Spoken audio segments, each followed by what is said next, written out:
brand new banger. Nukkle HeDD Comics Tuesday is fucking Tuesday. We got Lay in the building. We got Cap in the building. Cabs can't make it tonight, but he's here in spirit on Lay. My man, just chilling, brother, chilling. What's up, Cap? How you doing? Doing pretty good. Is that and the father goes shamefully? That's my son. And the other guy goes shamefully. Orion goes, that's my father. Choose fear and hate to run your life. Something you can't do. That was wrong with me from the beginning. I was doing it that way. I was gonna go down that path. I worried. You thought it was Grayson? Sorry, got hurt. It's like not him. Not him. Crack his brain for somebody, anybody that can help, and remembers. Freeze. The media. Randall Savage. Randall Savage. With his knowledge and all other shit and his capacity to learn. Absolutely. This is the only vegan I'll ever eat is grilled chicken wings, because that's like vegan to me. You know what I'm saying? Because the chicken wings are supposed to be fried, but you grill the chicken wings, you put it in some sauce, and give it some blue cheese. Is vegan. That's vegan. Like regular moo cow fuck milk, put it in some Honey Nut Cheerios, vegan, because Honey Nut Cheerios is good for your heart.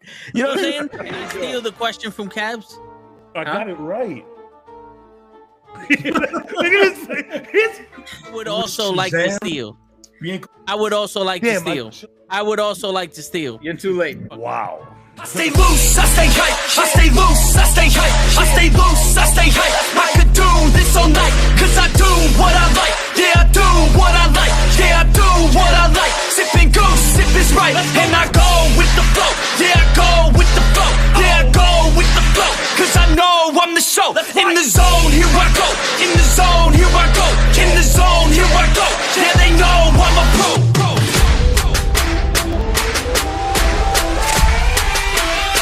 Let's go, let's go!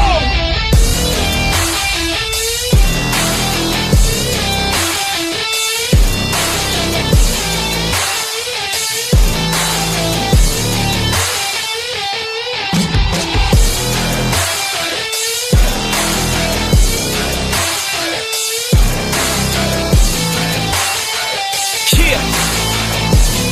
Let's go! Here I go, I get lit, I get hyped for this shit! Right.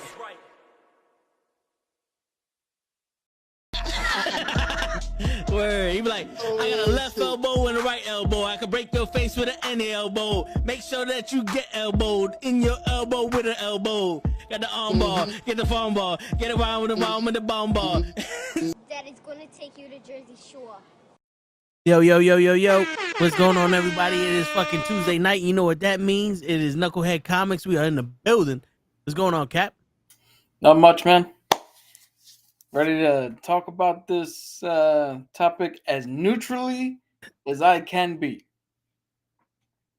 I hear that because I got some questions, and it might lead into other people, not just Cap and U.S. Agent, but you know that's for later. We're gonna see who's stronger. You know, we always start out with some comic book news. You got any news on your end of the line, Cap, or no? Nothing too particular. I haven't really seen much going on. The test screenings of Superman seem to be doing pretty good. So, this was asked yesterday during the Raw Watch Along. What are your expectations for this Captain America movie? For what? The Superman movie. What are your expectations?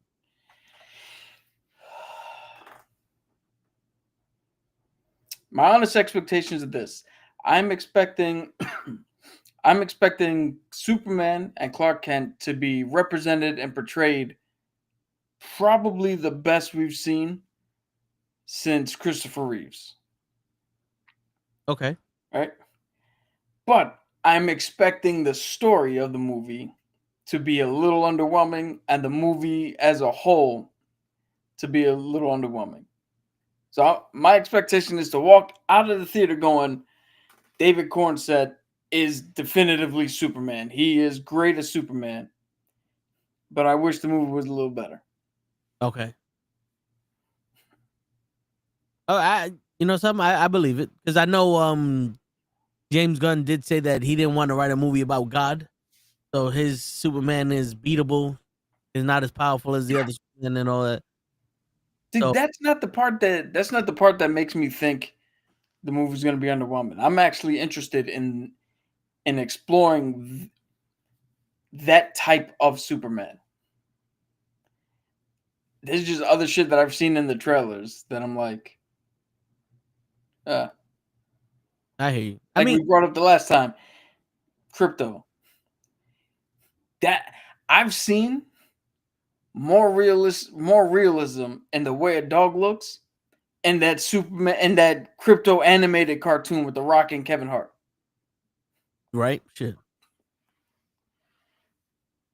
And I can't even say that because you remember I was like, oh, maybe they did that for She-Hulk just for the trailer and it's gonna be better during the show. Nope. So Robert Downey Jr. says, I couldn't be happier than to be seeing you bring Riri Williams to life. Iron Man loves Ironheart. I mean, of course he's got to say that. What up, Noble Guy? What up, Tyson? What's up, guys? And he's got to say that. She unfortunately is playing behind the 8 ball. I mean, we've discussed it before. It happened to her in the comics. It's happened to her now in live action. I mean, that's just the card she's been dealt. I hear you. Show, what's going on, Show? I'm gonna say this now so that way Show's present and he hears me. Thursday night, we're gonna get your opinion on wrestling, Show. That's what the topic of the show is. What your opinion of this state of wrestling has become. Your opinion and your opinion alone, Show. So now, going back to the fucking comic book portion. Show actually put this in the chat. This I think is a no contest, but let's see what y'all think. They all have the abilities and weapons from characters that they portrayed in movies. So you got Will Smith, Hancock, Keanu Reeves, Scarlett Johansson, and Ryan Reynolds. Who wins? Who wins this fight? Hancock. Well, because if you say his wife's name, he's going. No, as long as he's away from Charlize Theron, he's Superman. Then you put Keanu Reeves. Like, which character are you going with Keanu Reeves? Because John Wick would die to Superman.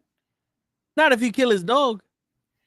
Dude, there's nothing he can do to a guy who we've seen him shoot motherfucker with bulletproof vests, bulletproof suits, and he couldn't do nothing to him. He could barely stop Donnie Yang, who's blind.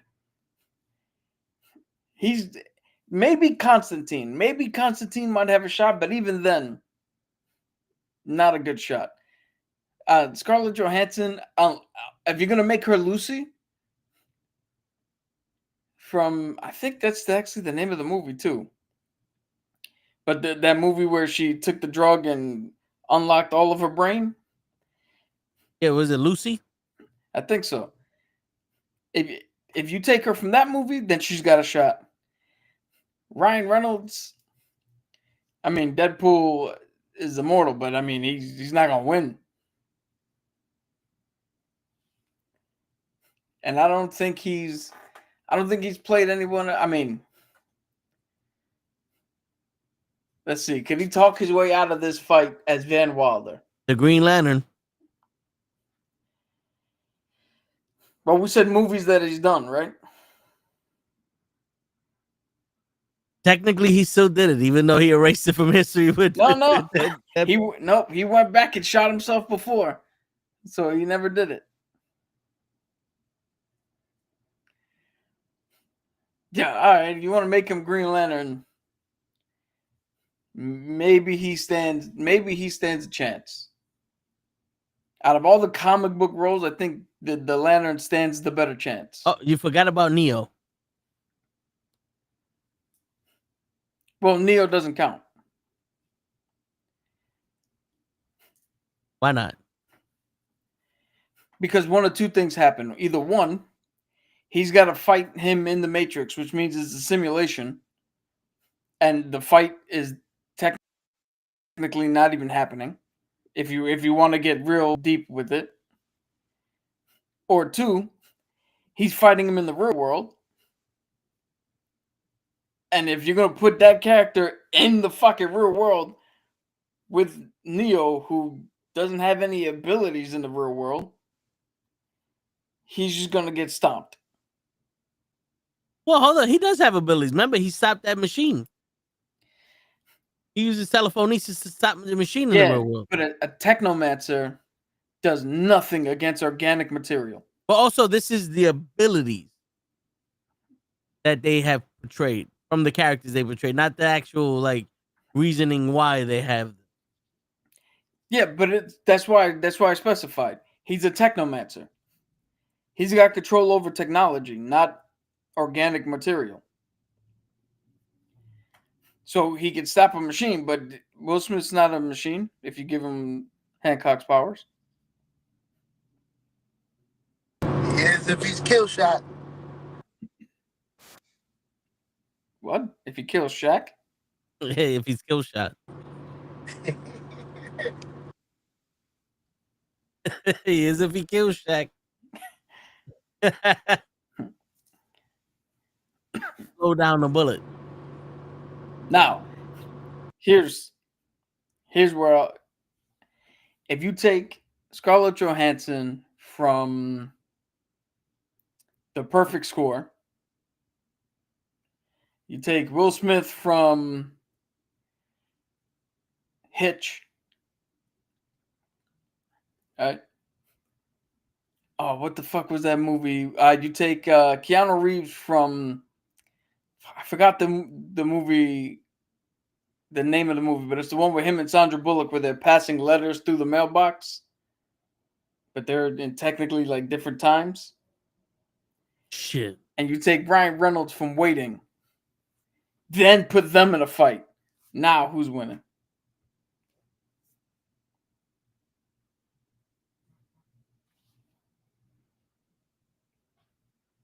I still think Keanu Reeves winning. I think it's a November to Remember or some shit.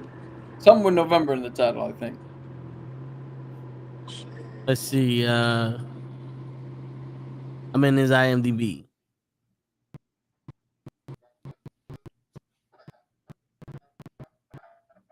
Show you're freezing out there.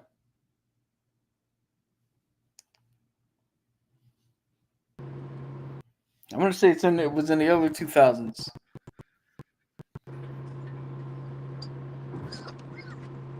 You're forgetting Man and Tai Chi. Well, I was specifically picking like non-combat. All right, so it wasn't Sandra Bullock.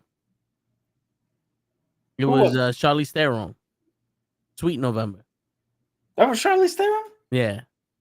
Shit. Sandra Bullock was with Ryan Reynolds when she was going to a boss's job and she needed somebody. No, I know that.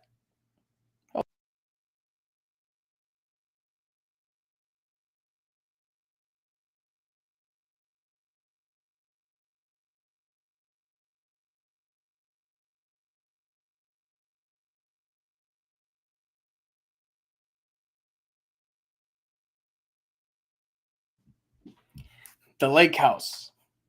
That's the movie I'm thinking about.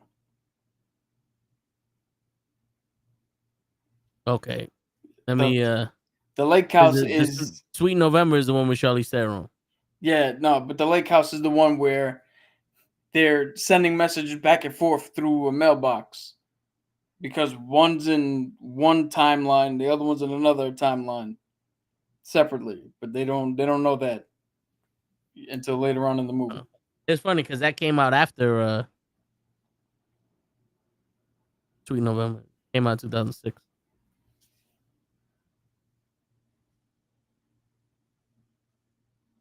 Oh, there you go. Damien said it. The Lake House. Appreciate you, Damien. All right. Oh, so we got a picture of who's going to be the American Gladiators. Really? Yeah. You know who's in it? Who? Rick Boogs is going to be a gladiator. Really? Yeah, you know who else is gonna be a gladiator? Wardlow. Wardlow from AEW is gonna be an American Gladiator. Wardlow from AEW is gonna be American Here you go, Gladiator. Cap. Goldberg. Even the chick that was with Mercedes Moné. Oh damn! So they, what was it, the NWA Women's Champion?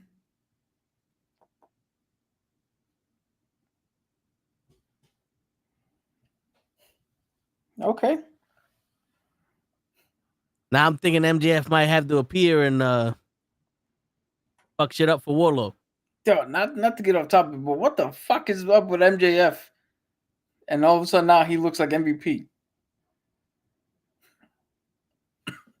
He couldn't. I guess he couldn't keep repeating the same fucking promo, so he decided, I'm just gonna become a black man. I don't know. Yeah, they got the skinheads with Moxie, and now they got this shit. All right, so going on to the next news, which I don't know when the Gladiator is supposed to debut, but that so far this is looking promising. There's a lot of fucking gladiators.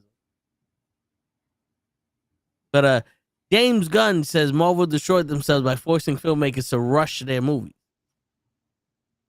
Yeah, that's yes.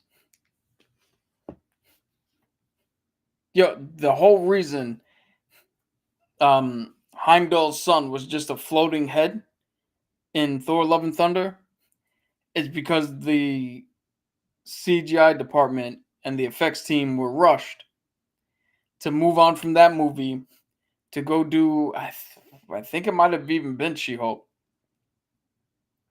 But they didn't have enough time to do anything but just put a floating head. Shit. So his actual okay. They went from crap to no crap. Marvel killed themselves They cracked the snow crab. with not having clear direction and constantly going, hey, Wanda dealt with her trauma in WandaVision, but we need her to be a psychopath in Multiverse of Madness, so forget about that. Hey, the Skrulls have nowhere to live because Nick Fury and Captain Marvel are pieces of shit and can't be trusted. But technically we need them to be on their own planet so that we can have a scene where Miss Marvel finds out that Captain Marvel is a piece of shit. Yeah.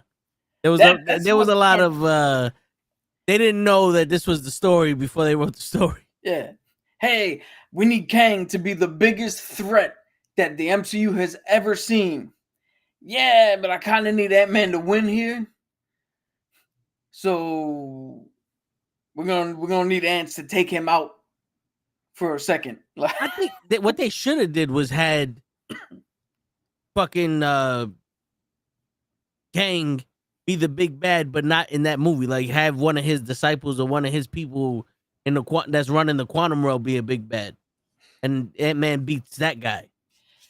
Or they could have just had Kang in the movie, let him beat the shit out of Ant-Man, and it's Ant-Man's fault that this motherfucker escaped.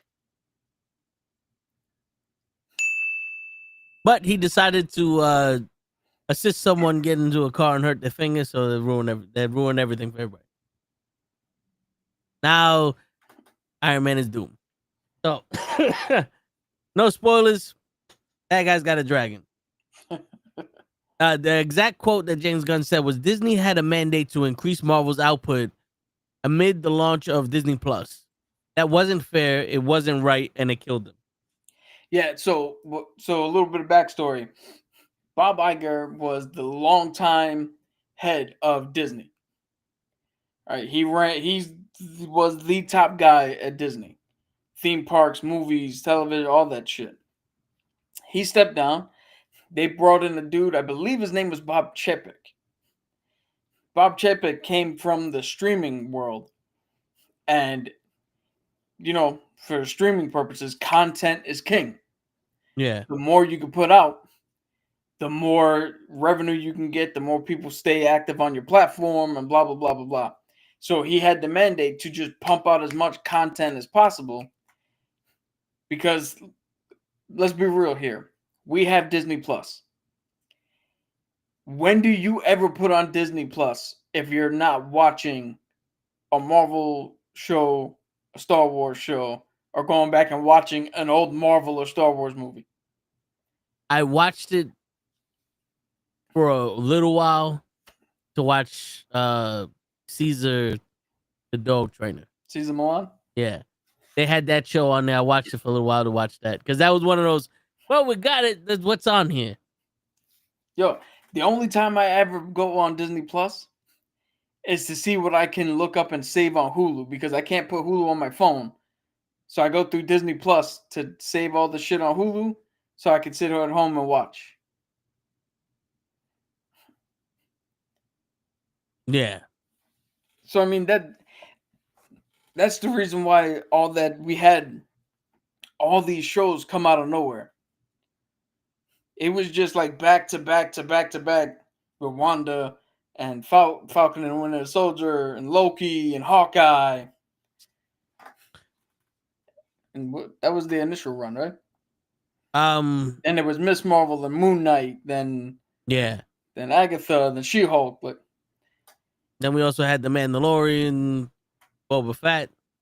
Yeah, which, yo, if you ever hear what they were supposed to do with Obi-Wan Kenobi, you, and I'm not talking like specifically, I'm just a general you.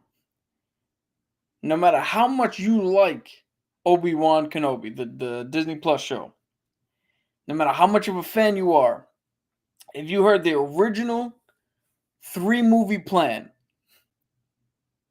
you would walk up to Kathleen Kennedy, smack her right in the face, and be like, "You ruined Obi-Wan Kenobi." Yeah. It's like somebody turned around and was like, "Yo, I have the world's most delicious recipe for a decadent German chocolate cake." And somebody goes, "Nah, man, just give me that Edmund's cake right there. That's the same thing. Same. So wait, you're talking about the prequel trilogy, or there was No. The Obi-Wan Kenobi show. There was supposed to be a movie or 3 seasons? It was supposed to be 3 movies. 3 movies. In which we were going to get to see him guard Luke, deal with the fact that all the Jedi, and I'm doing this off my memory the best I can, but he was supposed to guard Luke, deal with the fact that the Jedi had failed. Right? Then the second movie was about him hearing about this Lord Vader who was hunting down Jedi, and him trying to keep Luke safe and try to stay out of that radar.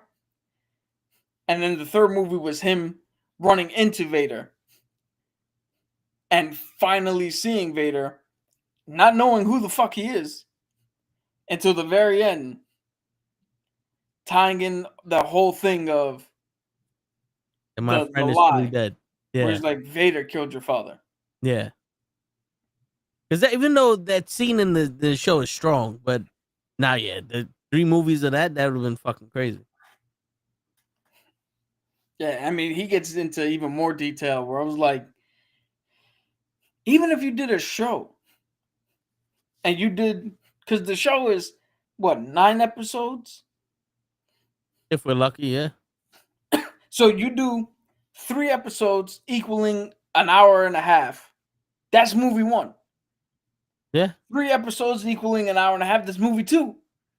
3 episodes equaling an hour and a half. There's your 3 fucking movies in your show. Fucking bitch. I mean, yeah. There was a lot of shit that... It's funny. Instead of getting an explanation on why Obi-Wan lied to Luke, right? Because the whole thing, everything's true from a different perspective. is kind of always been bullshit, right? Yeah. So instead of learning definitively why he chose to say that, we got yet another lie that we have to tell, where Princess Leia, talking to nobody, is like, hey, Obi-Wan, my father told me about you. Help me. You're our only help. You're our only hope. Whoever the fuck you are, old man. Like, Yeah. And then in the show, he fucking was with Princess Leia. yeah, like,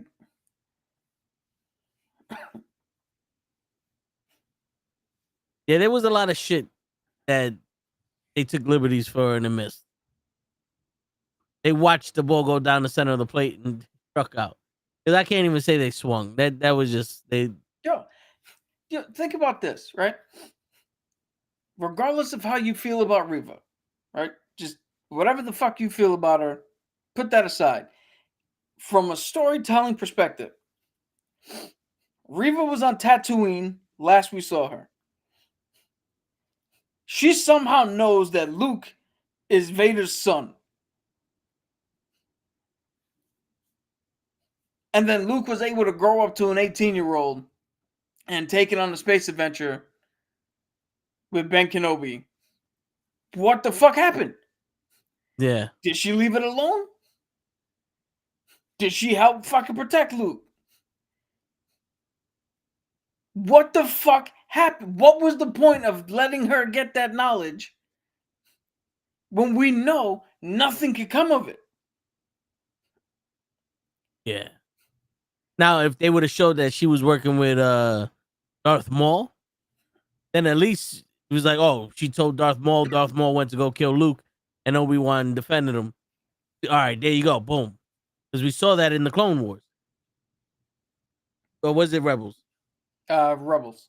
Yeah, we saw that, so it was like, all right, that actually happened. So there you go. But you gotta love these fucking people that are nowhere near leader level, and they're smarter than everybody. It's like this girl is a better tactical fucking leader than the commander. Why isn't she in charge? Because she's stupid. Yeah. Wait, how's she stupid? She figured out that Luke is alive and Luke's Vader's son, and that Obi-Wan Kenobi's on Tatooine. You've been looking for Obi-Wan Kenobi for 15 years. Yo, I know she's on a revenge tour, right? But how much better? And again, not to take over the show with Cab's favorite subject, Star Wars, but And this whole show's full anyway. He won. yeah, think of this as a storytelling device. There you go, show. Right? Reva was trying to get to Vader because she knows he's Anakin. She's trying to kill him for what he did to her and the other younglings when she was younger. Right? Yeah.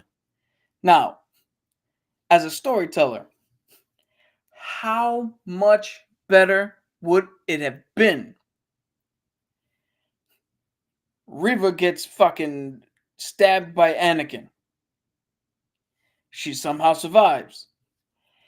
She grows up to be an Inquisitor because this new guy, Lord Vader, is hunting down Jedi. Reva was let down by the Jedi, almost killed by one.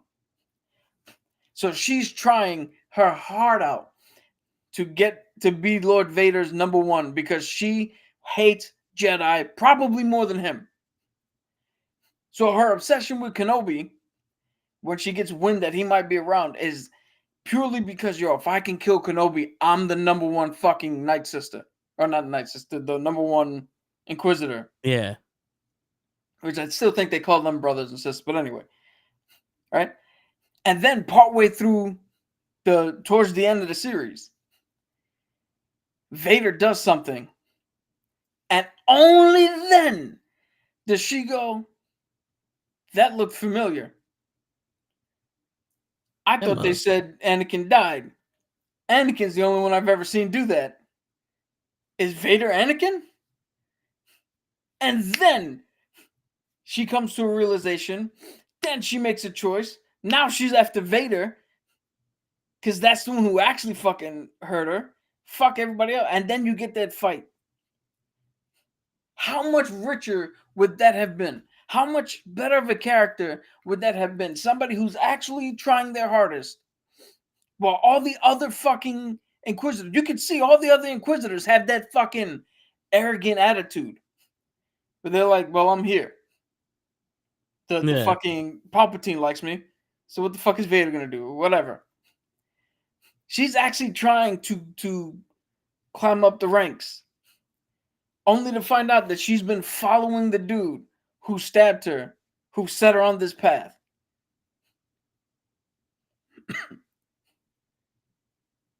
I think that would have made better dynamic right there. I mean, guys, come on, like. But it's easy to write a story, within 2 minutes of me just sitting here, as opposed to in a writer's room for months trying to figure it out. Yeah. Because you don't know shit. And, she got to be in love with somebody, and there's got to be a thing there. And Boba Fett. You know how that goes. But from one assassin to another assassin, Aaron Parade? Yeah, show. I was gonna say, wait, I don't know if you're changing the subject. Where does Ahsoka fit in all that? So Ahsoka was Anakin Skywalker's Padawan. A Padawan is his youngling, the person that he's teaching to become the next Jedi. So when it came to Ahsoka and Obi-Wan was like a big brother to Anakin, and Ahsoka was almost like a daughter / little sister to Anakin. So those are the only two, with them and Rex, from what I understand, are the only two people that has ever brought out Anakin when he was Darth Vader. And that made Darth Vader hate Anakin even more, because they're like a split personality. But Darth Vader hates weakness because the way he was trained with Palpatine. And whenever someone can make him feel like Anakin, or give him the remembrance that Anakin is still alive in him, it makes Vader hate Anakin even more.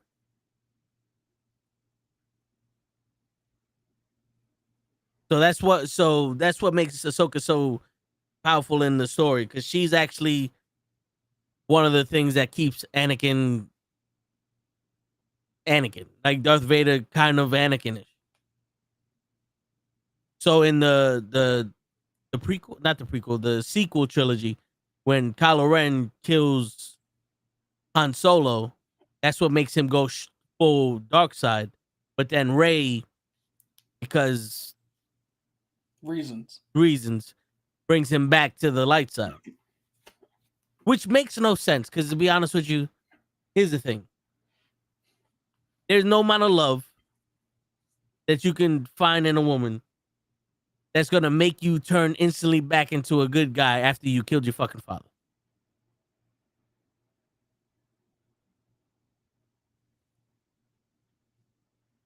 Now, I know Carrie Fisher died in real life, but a tender moment of Carrie Fisher as a Force ghost coming to Kylo Ren? Would. Yeah. Yeah. No, see, now here's the thing though. I always said it. When they shot Princess Leia out of the ship, that's when Kylo Ren should have got mad and started killing his own people. And almost like that's what brought him to the closer to the dark side, because the anger, somewhat seeing his mother fucking die. You know what I'm saying? Because let's be real, that's what brought Anakin to the dark side. Fucking Padme dying. His love for Padme brought him to the dark side because the anger that she couldn't save her. Now, if Kylo Ren would have been mad because he couldn't save his mom, and he was the reason his mom died, that would have been enough anger for him to go into the fucking dark side fully. Yeah. And then that moment with Princess Leia being a Force ghost saying it wasn't your fault or whatever the fuck case may be, could have brought him back in. And that, now, to go even further, again, because I like deep storytelling, it's too easy to just go back to being light side, even though, like, Luke did one thing and Anakin was redeemed from killing kids and all that other shit, right? Those kids would have died anyway. I mean, well, I mean, we're Order 66 probably. Yeah. But so you muted show. It makes sense. But in a deeper story, she gets shot out of the spaceship. Kylo Ren then attacks the people who shot his own team. She comes to him as a Force ghost, and he doesn't turn to the light side. He goes full on Grey Jedi. And we get something unique, something we've never seen before. Where his lightsaber color, like he's sitting there, so for anybody who doesn't know, with the new kyber crystals, you have to pour your energy, your force into it, and that's what gives it the color, right? Yeah. And if you bleed a crystal, that's what turns it red. You put all your anger in it, turns it red. If you pull all that anger out of the crystal and you purify it, it turns it white. That's what Ahsoka did with her 2 kyber crystals for her 2 lightsabers. She purified the crystal she's gotten from other dark side users. So we get the conversation with Kylo Ren and Leia, right? He decides, fuck it. I'm not fully back. Like, I'm not fully on the light side because of what I've done. But Palpatine needs to die. Yeah. And when he goes, he strikes up his lightsaber, and instead of that crackling red, it's almost like the color behind you. Not that purplish, but a little more on the reddish side. Okay. A little pinkish. Because that's a visual cue that, holy shit, that conversation was happening when he was meditating. And he was, unbeknownst to himself, starting to purify his own crystal. So it's a visual cue that he's not fully back to the light. But having that talk sent him on that path. That could have been a way to go. I mean, and that would have opened up so many doors in fucking the lore. Because, you know, we heard about the purification of the crystals with Ahsoka. That would have opened up so much shit with the lore and just fucking bringing people in. Because, I mean, fucking, you really want to tell a story, but you don't tell anything about the actual fucking history of that's the dumbest shit to me. Like, you don't tell anything about the actual history of the kyber crystals, what the colors mean, all that other shit. Like, you're just gonna sit there, look, he killed Han Solo. You know what's funny about that? Speaking of the history, doing that now opens the door for when Shay or Osha, no, May or whichever one of the twins she was. Now her touching the fucking kyber crystal and bleeding it red. Yeah. Now that door's open because we've seen already in a visual medium that you can do it intentionally and unintentionally. Yeah. If your feelings are strong enough. So that would have cut her a little slack on that part.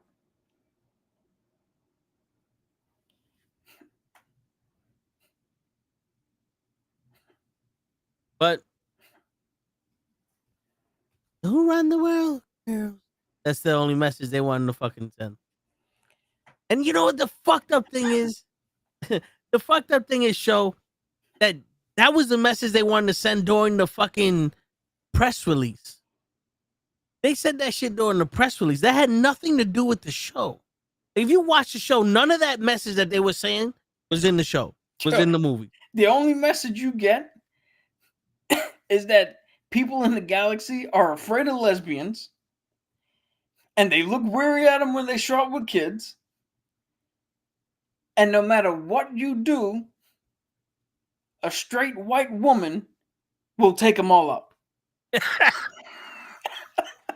Word. Because wherever you be, the white man's coming. Yo, not the true enemy of the people, white women. With the force. Not with divorce, but with the force. Shit. All right, show. Before I change the subject, you want to add anything else onto this shit? Nah, you said somebody killed the kids, and I said fuck the kids. That's all I said. Go ahead. Word, them kids should have been in school. But new news. Aaron Pierre, the guy who's playing the Green Lantern. Okay.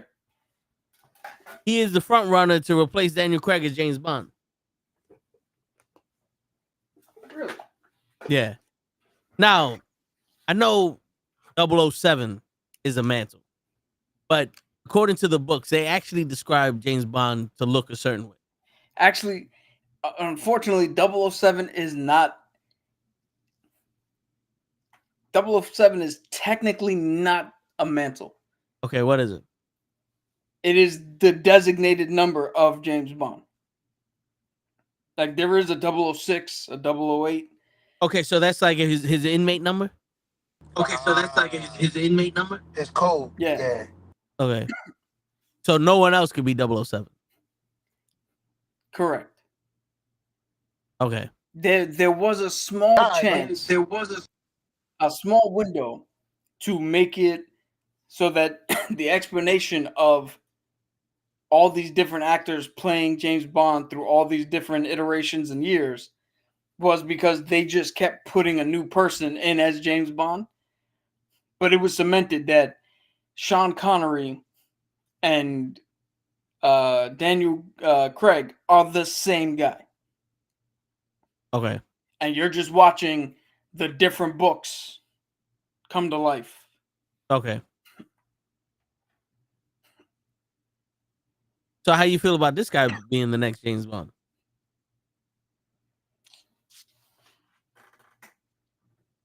I don't know. He could definitely do it.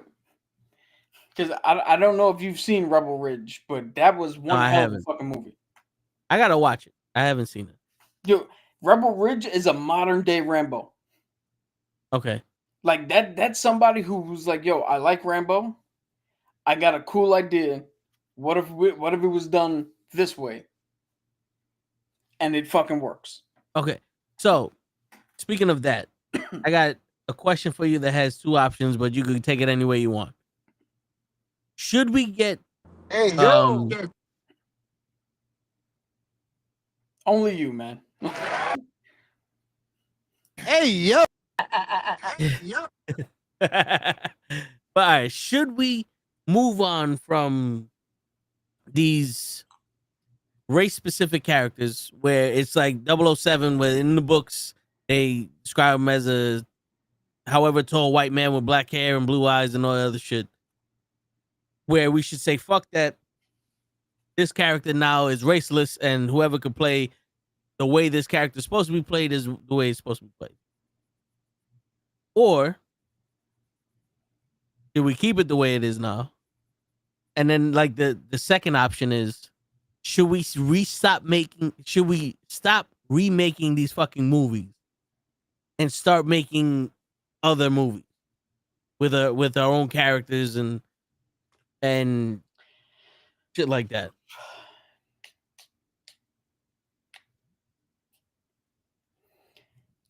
That's a hard one to answer. Because specifically with 007, they're literally just going off of the books. So Sean Connery got too old to play 007. They needed Roger Moore to step in. So Sean Connery had these books.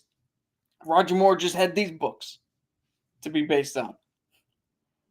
Then George Lazenby had his book, and then I'm blanking on the dude, but the next dude had his book, and so on and so forth. Right? So Yeah. they're not remaking James Bond. I mean, yeah, was it Skyfall? No, Casino Royale. Casino Royale is the first book. Right? So they did start again, but that's just the first book in the series. It wasn't like it wasn't a technical remake.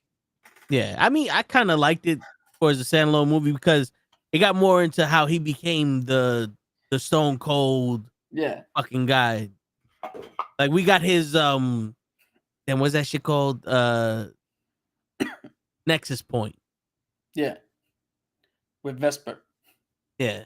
So like if you're telling me that they're gonna remake Casino Royale or Dr. No or You Only Live Twice and put this new guy in, then we have an issue. Right?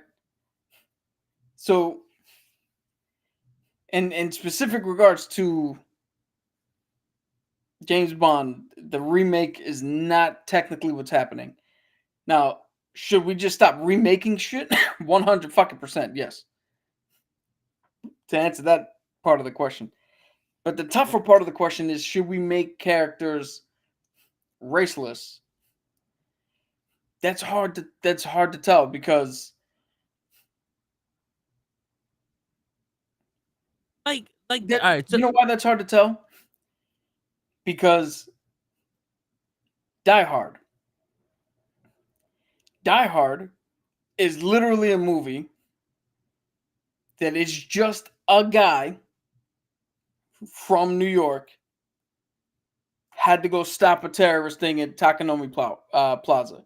Yeah. Right? It's not specific that a white guy had to do it. He's just a guy. That could have been any guy.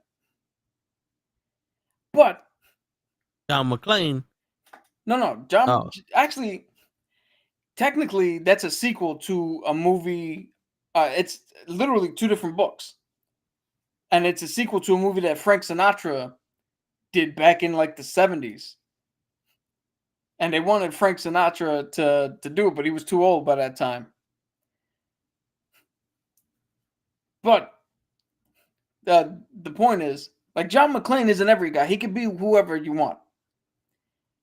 But when you get into these weird things is, okay, if you watch a Tyler Perry movie, or if you watch In the Heights, should those be raceless? No, so all right. So a better understanding of my question is RoboCop, Murphy.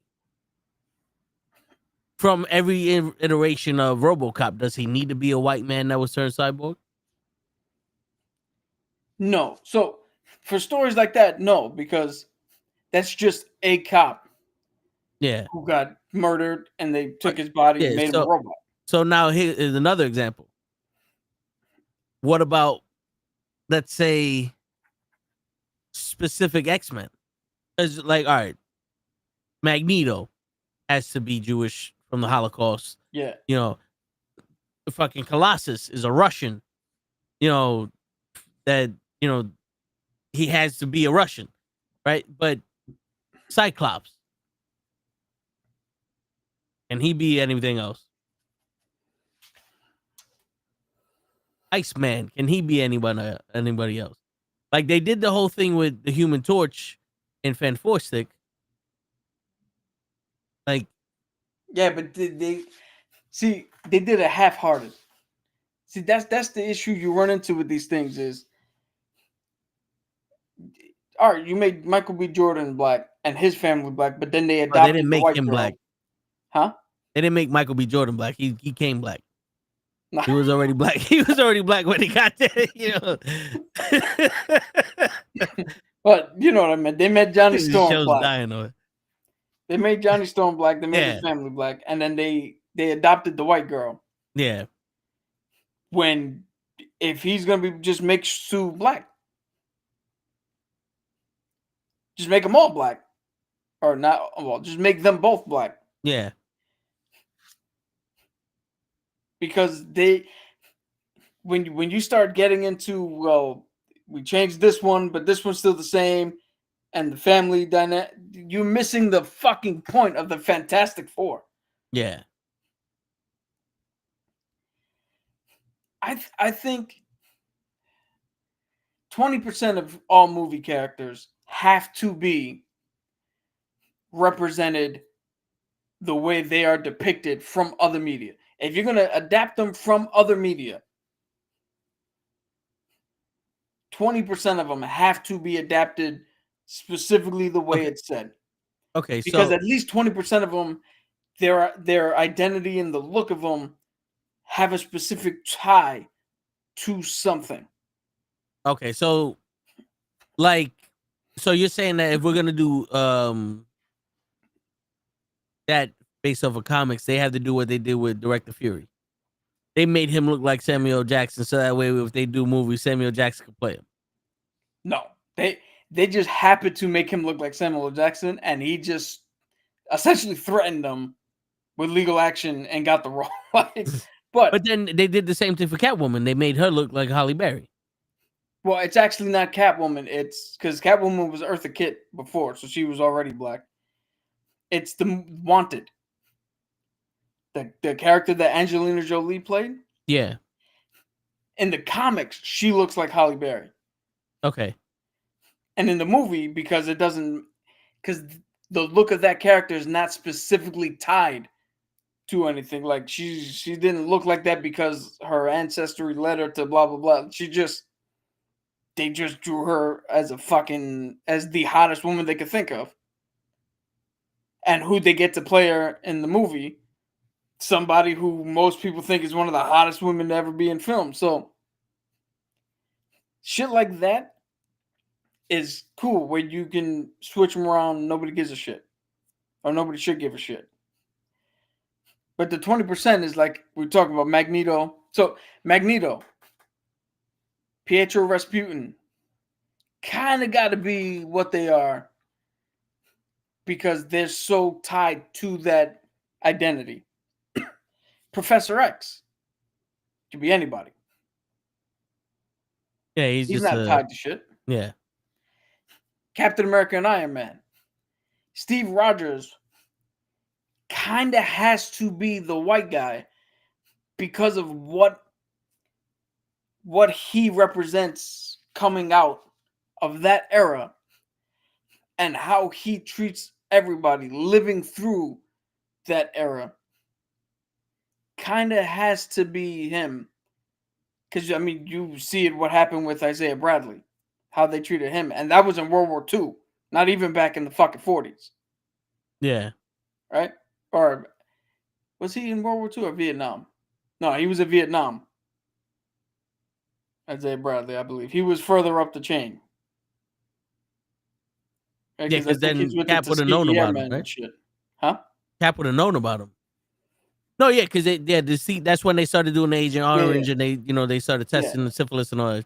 Yeah. But anyway, the point is, it's kind of like he's kind of tied to that because of what he represents and why he can represent everybody. Right? But Tony Stark is just somebody who was born into the right family and is just a genius. And if he didn't get stuck in, what do you call it? Like, you can easily replace Rhodey and Tony Stark.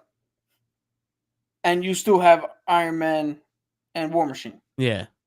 Like, don't swap the personality, swap the look of the characters. And you still get War Machine and Iron Man. I mean, Don Cheadle could play a hell of a fucking Tony Stark. Yeah. Like, you just get a brash, cocky dude who has money. That could be anybody. Yeah. Shit. You guys are watching us on YouTube. You can find brash, cocky motherfuckers of all shades and colors who don't have money. Word. Who pretend to have money. Yeah.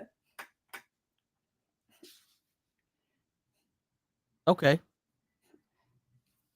But I do think there's 20%, like I said, at least 20% of characters that are so intrinsically tied to a certain identity that you just have to represent them the way they are. Black Panther can't be white. I got it. Yeah. No. Now, so here's an interesting twist. Because T'Challa, see, now again, this is where mantles and shit come into play with comics. T'Challa has to be a black man from Wakanda because he is so intrinsically tied to that entire nation and the history and the richness and all that other shit. But technically, if Wakanda was not made and they didn't invent that country and they just went to South Africa, technically you could get a white guy in that role because of the way South Africa has been, constructed through history with the French and with the Dutch. Yeah, I mean, Bro, there's more white people in South Africa than black people. Yeah. Duplessis, the middleweight champion Duplessis, of yeah. the UFC, he is from South Africa, and he's a white guy. So again, that is the perfect example of a character that was made specifically tied to a specific identity. If you do it in South Africa, you're probably making him a white dude. You do him in Ethiopia, in Ghana, in Kenya, in Wakanda, more than likely a black dude. So I mean, Okay, what you just said. He turned black. He turned white. We right. Fuck that. I don't care if he's from South Africa. yeah, I didn't hear a damn thing you just said. He said, "I don't care what you just said. If he turns white, we riot." He got kids from South Africa, some shit like that. Hey, I just as you were looking up something, I just got a notification about a movie called what the fuck was it called? Aren't Panthers albino? Technically, the albino leopards or some shit. No, well, albino snow leopards are white. Technically, Black Panthers are just brown, dark brown leopards. Oh, so I just got a notification about a movie on Netflix called Mercy for None, and they're saying that this is like Netflix's best take on a John Wick-esque action film, and it's a Korean movie film. okay. So, proving the point that even you can see Ballerina in theaters. I haven't seen it yet, but if you guys seen it, that character of the Baba Yaga doesn't have to be John Wick. it doesn't have to be a white dude. They just so happen to take, let's not go with what it turned into. Let's take the first movie, right? When nobody knew what John Wick was going to be, right? And you see how that movie was. The dude thought he was out. They steal his car. They kill his dog. They try to beat him up. He goes on a revenge tour, kills everybody, right? People keep saying I'm back. I'm thinking I'm back. All that shit, right? Yeah. Put Michael Jai White in that movie. Is that movie still good? With him doing the action? With him doing the shooting? Yeah, I mean, yeah. Did anything change? No. I mean, you said Michael Jai White. I don't know why instantly I put Wesley Snipes. Yeah, put Wesley Snipes. I think Wesley Snipes would have been a little bit more. That would have been a smooth motherfucker. Jangalang, jangalang. Yo, but you see, like the character, Yeah. John Wick. The only reason why people would be like, "Oh no, you can't change John Wick," is because subconsciously they're not aware that they don't want John Wick to be white. They want John Wick to be Keanu Reeves. No, yeah. They don't want you to change Keanu Reeves. That's what the fuck the problem is. But as demonstrated, you could, and to start off that movie, you could have put anybody in that fucking movie. Yeah. Don't they have a female The John Wick? Cinderella. Ballerina. Why the fuck you keep calling her Cinderella then? I don't know why show keeps saying Cinderella. Word. I haven't said Cinderella. You just did. Shit, but you meant it though. Word. All right, going back to the news. We're going back to Star Wars. The Book of Boba Fett starred Tamiro Morrison. I know they're doing Ahsoka season 2. Where's my season 2? Up your ass and to the left. No, well, first off, you don't ever say anything bad about him. Yeah. The writers fucked that all up. I don't know. See, this is the problem.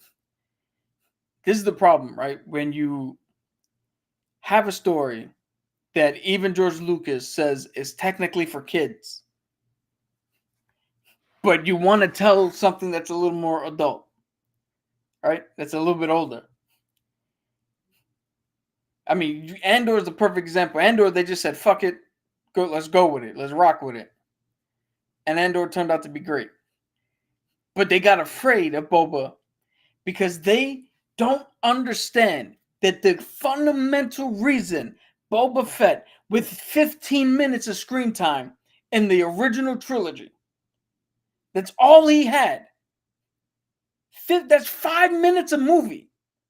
That's nothing. And I don't even think he was in the first one.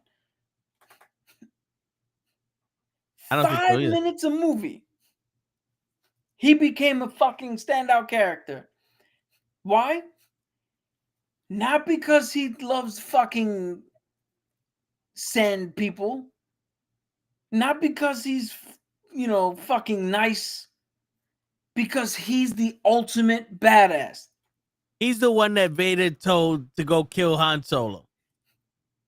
Dude, if you actually watch that scene, he's fucking telling Vader, be like, yo, what you want doesn't work for me. I'm not doing what the fuck you want. I need him for this. Fuck out of here, dude. Yo, that whole series should have been Tatooine is mine. But sir, you can't just and he shoots the dude. That dude's dead. And he strong arms the takeover of the underground of Tatooine. That's it. Him and Finnick fucking manhandle everyone. Yeah. That should have been the show. Spend the first 20 minutes of an episode explaining how he got out of the Sarlacc pit. And then after that, the rest of the 9 episodes, it's just a non-stop I'm in charge. And anytime somebody says something, he handles them. The Green Hornet of Star Wars. Yeah. Embrace the fact that you have a anti-hero more on the villainous side. Tell that fucking story. But they're afraid. They're afraid to. So we get goofy motherfuckers with different colored Vespas who quite literally, I just saw the scene recently. That's why it's in my mind. In the middle of a shootout, spins around for no reason to shoot somebody he was already looking at.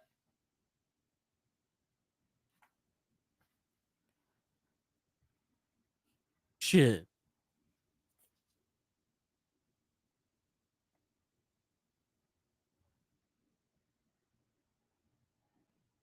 I mean, I think that would have been a better fucking movie having Boba Fett just, this is mine.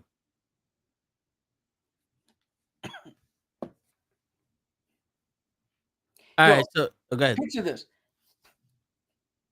Picture Boba Fett done in a style akin to Green Hornet, where he shows up. I'm taking 50% of your shit, and the bad guy's like, "You're not taking shit." Black Chrysanthemum, go. And Finnick takes the one big dude, but Boba's handling everybody else. A la the Green Hornet. Yeah, How fucking dope would that have been? that'd have been real dope.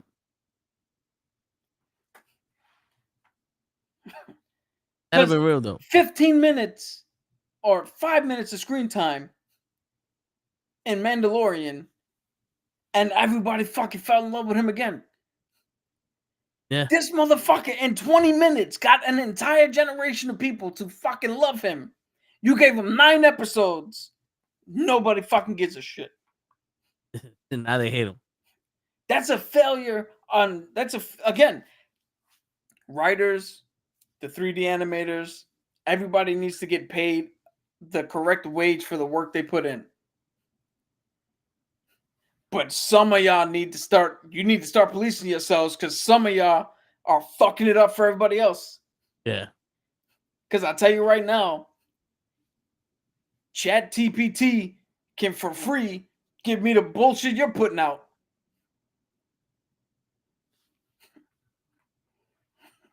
Word. All right. 2 more things and then we'll get to the main event. Fun fact. After Child's Play, the original Chucky doll was stripped and reused as the Crypt Keeper for season 1 of Tales of the Crypt. They kept the eyes attached, so the Crypt Keeper has Chucky's eyes. Huh. That's dope. Yo, I used to watch Tales from the Crypt all the time. Man, fun fact. On my wall, on our original house, I had the Devil Rays logo on my wall. And there was the Tales of the Crypt Demon Knight. Right? It was a movie that I used to love watching growing up. That's actually where I got my first quote-unquote wrestling character name. When creative characters started being a thing. Yeah. My wrestling character's name was Devin Knight. An homage to that movie. Shit.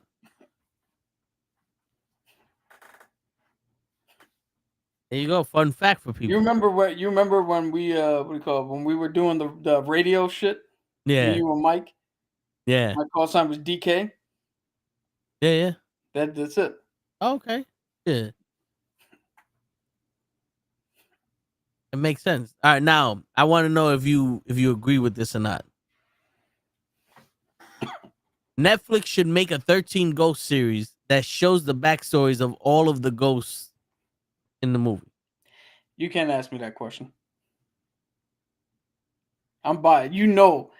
There was a time in which I could tell you the story of each individual ghost.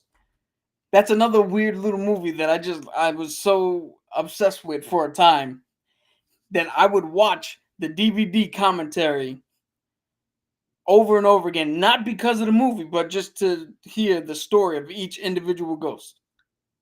Shit. So yeah, I'm down for that. The Juggernaut, the Jackal, the Prom Queen.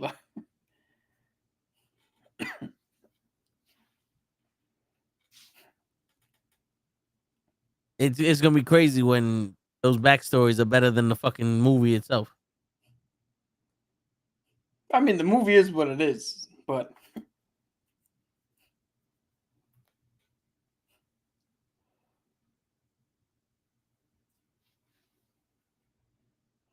yeah, you got any versus things before we get into our big verses?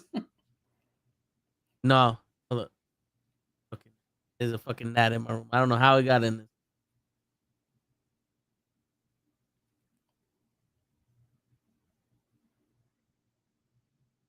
shit. He's on the hunt, everybody. Yeah. So hide your kids, hide your wives.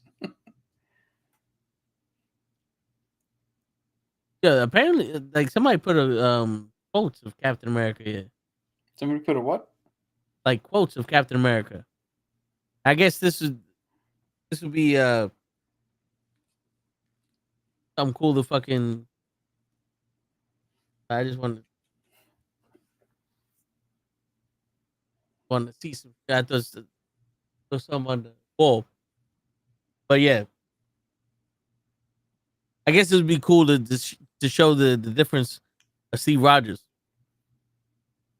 So all right, I'm gonna go through a little bit of these. So from the Avengers movie, you know, the last time I was in Germany, I saw a man standing above everybody else who we ended up disagreeing. This is when he talked to Loki. Yes. And then there's a comic strip where he goes, "I'm loyal to nothing, general, except the dream. I'm loyal to nothing, general, except the dream." And he's holding the American flag. Yo, that's why he went against the Accords. Not the Sokovia Accords in the comics, but in the movie. But that's why he was on the other side of the Hero Registration Act, where he's like, "Yo, you can't tell me where to go and what to do." Shit. And then he's on the floor with some dude with a fucking machine gun to his face. He goes, "When I was a kid, it was my father's people, the Irish, who was locked down on, called filthy foreigners, discriminated against." Which way does it go? Does it is it the box left, box right, then the bottom, and then the? Okay, all right. Discriminated against. Is that the xenophobic America you want? All religions, all nationalities, we all want the same thing. To see our children grow strong, to provide safety for our families, to live the quiet times. Peace, son. Isn't that what we become soldiers? Isn't that why we become soldiers? To fight for a peaceful world? That's him talking to somebody. The dude has like no shirt and a huge fucking gun. That could be a million people that Cap has fought. Yeah. What does his face look like? It's a small. He has like the guile haircut with like a military cut blonde hair. That could be a Nuke. Nuke. That could be Nuke.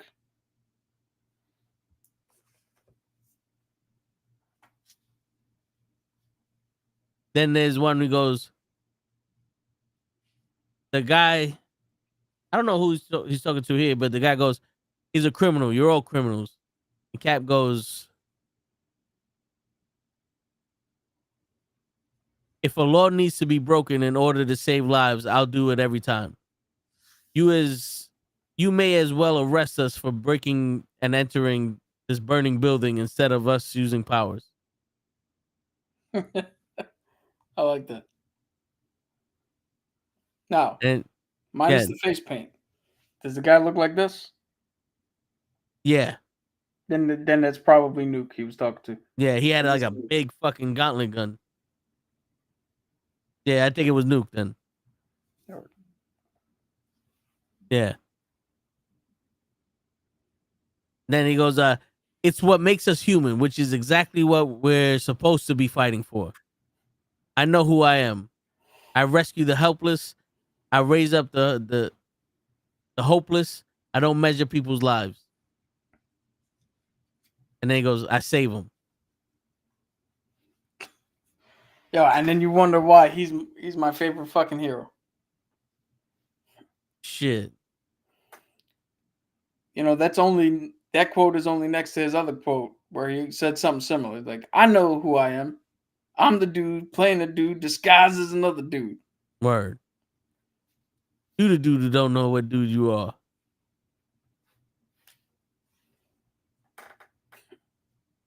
All right. So now let's get to it.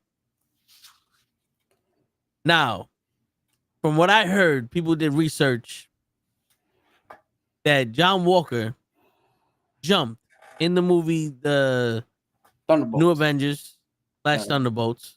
In that thing, he jumped about 30 stories because he stood in the air for about 9 seconds. So that's 4.5 seconds going up, 4.5 seconds coming down. And they said that that's well beyond any fucking metahuman or fucking super soldiers that can fucking jump. He could. That's Hulk level shit, Okay. and Steve Rogers can't do that. So let's get where you want to start. Comic side or movie or MCU side? Comic side. Comic side. There was a gentleman called the Power Broker who was a nameless character for a long time until they randomly gave him the name Curtis Jackson.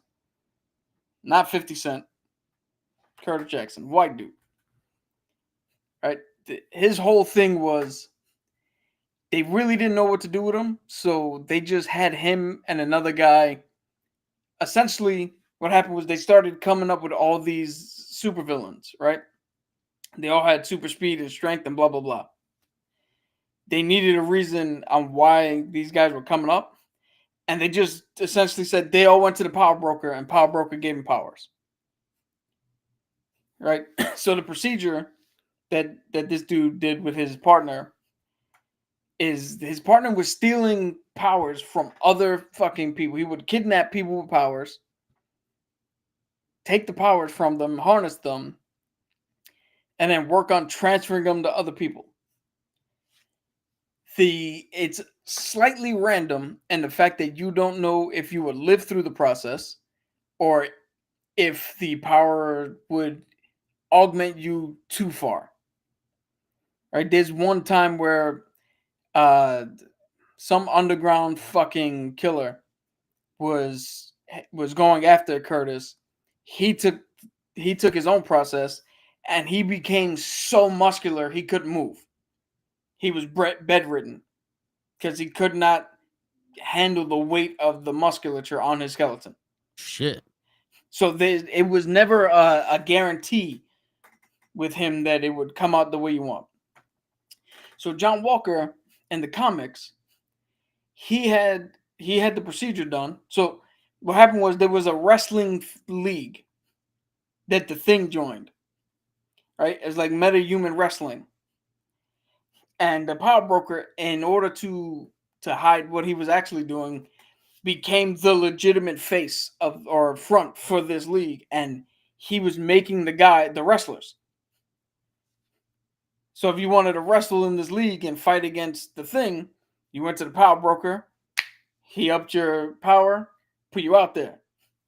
John Walker went there and was part of this wrestling league before he did the whole Cap and US Agent shit. He technically didn't get the super in the comics. He never got the super soldier serum. He got something that was technically like a mutagen, and that's what gave him his abilities. So in the comics, he's stronger than Steve because Steve got one thing, he got something different. Okay. Now they've played around with it and brought it to super soldier-esque shit that he got, but it's one can argue what's in the super soldier serum. Is that also the same as a mutagenic? Because it fundamentally changed the DNA and mutated some blah blah blah, all the semantic bullshit that you can put. Yeah. But in the comics, that's technically why he's stronger, is because the shit he got was different than what Steve got.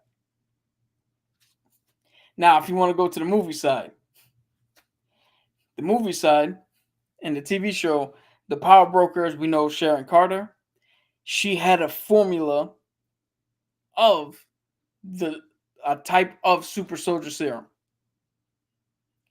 And now John Walker is stronger than Steve because Steve took the super soldier serum at 5'4", 110 pounds soaking wet. Yeah. John Walker took the super soldier serum at 6'3", 230 pounds, already peak reflexes, peak human condition, Olympic level athlete, hand-to-hand combat, multiple time fucking Medal of Honor winner.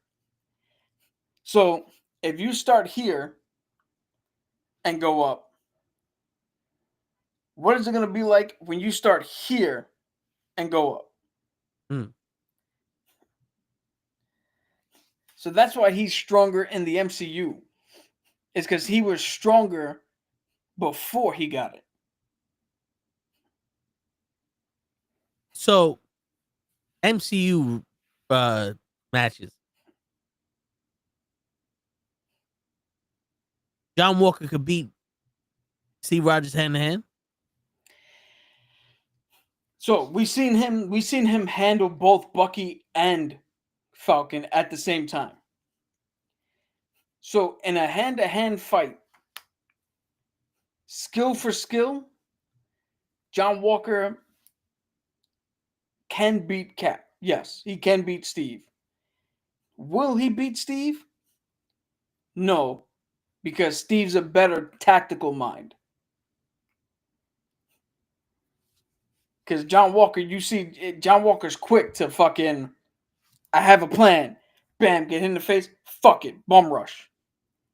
Where Steve the whole time is like, if I can get him to bum rush me, I can get him to do this. I can maneuver out of the way. So I can do blah. So either way, they're like the mentality of Bucky, where it's Walker is the left hand, the cybernetic arm, and Rogers is the regular arm. Where Falcon was like, "Why don't you just use the side?" He's like, "I don't know. I'm used to using my regular arm." Where Rogers is like, "I'm just used to using my mind to get me out of shit. I'm still not, the Hulk here." Where Walker is like, I got stronger. Fuck it. I can run through the wall. Run through the wall. Fuck the door. Yeah, because you got to look at where they started, right? Steve Rogers took the super soldier serum because he was like, there are people that need to be stopped, and you guys picked me to do it. Let me go through this because we need to stop these people. Walker, in the mental space he was in when he took the super soldier serum, he was looking at, I'm not strong enough to beat the Dara Milaje, and they're not even enhanced. I need to be stronger.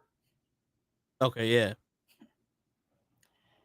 So it's vastly different reasons and vastly different outcomes. And if they fought 10 times, it should be 50-50. Right? But realistically, with John's mentality and Cap's mentality, it'll probably be 7-3, Steve.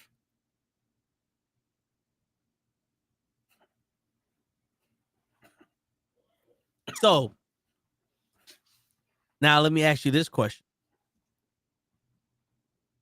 If what's his name? Aerostar? Battlestar. If he never died, would Walker be a better Captain America than Steve Rogers? No. If Steve Rogers was able to get to know Walker, would Walker be a better Captain America than Steve Rogers? No, because it's evident in the comics. Okay. Steve knows Walker, and Walker knows Steve, and they're not the greatest of friends. And no matter how many times they've been around each other, no matter how many times they dealt with each other, no matter how many times Walker has seen what Steve does and how he acts, you pick up a U.S. agent book, and 9 times, 8 times out of 10, you're gonna be like, oh, "This, Jesus Christ, John, what are we doing, man? Really? God damn it! All right, let's see how you get out of this now." Okay. Now that's comic version. MCU version,